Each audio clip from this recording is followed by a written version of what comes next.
இன்றே டவுன்லோட் செய்து உங்கள் ஃபேவரட் ஷோக்களை என்ஜாய் பண்ணுங்க. ஐயா, விளக்கு பூஜைக்கு வேற நேரம் ஆயிட்டு இருக்கு. பூஜைக்கு வந்த நம்ம ஊரு பொண்ணுகளும் ஆத்தா பழிவிலுன்னு சொன்னதை கேட்டு பயந்து வீட்டுக்குள்ள போயிட்டாங்க. இப்ப என்னங்கய்யா பண்றது?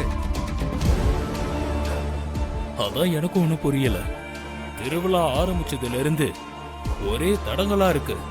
இத எப்படிதான் சமாளிக்கிறது, எப்படி பூஜையை முடிக்கிறதுன்னு ஒண்ணுமே புரியலையா? ஐயா, பூஜைய இங்க இருக்கிறவங்க மட்டும் பண்ணலாமா? இல்லங்கம்மா, விளக்கு பூஜைங்கிறது ஒருத்தர் 2 பேர் பண்ற பூஜை இல்ல. ஊர் பொண்ணுங்க எல்லாரும் சந்தோஷமா தீபம் ஏத்தி அம்மனை வரவேற்கிற பூஜை. அதுல கண்டிப்பா எல்லாரும் கலந்துக்கணும். ஆனா ஊர் பெண்கள் தான் வரமாட்டேன்னு சொல்றாங்களே, அப்புறம் எப்படி பூஜை பண்றது? தெரியலம்மா, ஆனா இந்த பூஜை மட்டும் நடக்கலன்னா அம்மன் கோபத்துல உக்கிரமாயிடுவா. அது ஊருக்கும் நல்லதில்ல.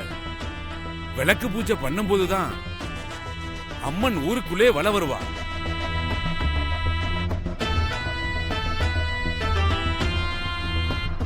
அதெல்லாம் சரி பூசாரி. பசுமாடு செத்ததுக்கு அப்புறமா எப்படி பூஜைக்கு வருவாங்க?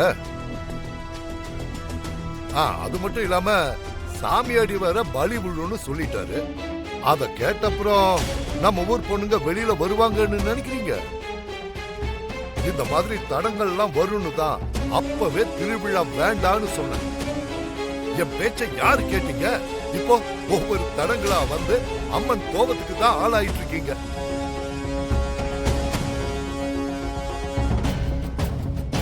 இங்க பாருங்க, இதுக்கு மேல பூஜை நடக்கும்னு எனக்கு நம்பிக்கை இல்ல. திருவிழாவை இத்தோட நிறுத்திட்டு ஊருக்கு எந்த பாதிப்பும் வராம இருக்க என்ன பரிகாரம் பண்ணணுமோ அதை முதல்ல பண்ணுங்க. அவ்வளவுதான் நான் சொல்லுவேன். வேண்டாங்க ஐயா, எந்த காரணத்துக்காகவும் திருவிழாவை நிறுத்தக்கூடாது. குறிச்ச நேரத்துல திருவிழா நடந்தே ஆகணும்.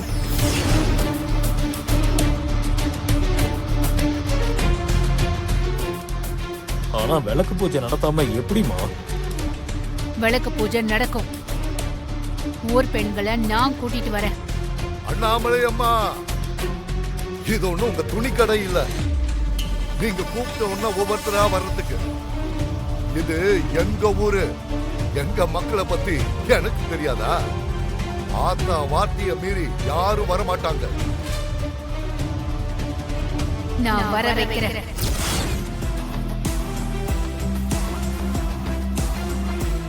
ஓ சரி, நீங்க பூஜைக்கு ஏற்பாடு பண்ணுங்க. நான் பெண்களோட வரேன். சரிங்கம்மா.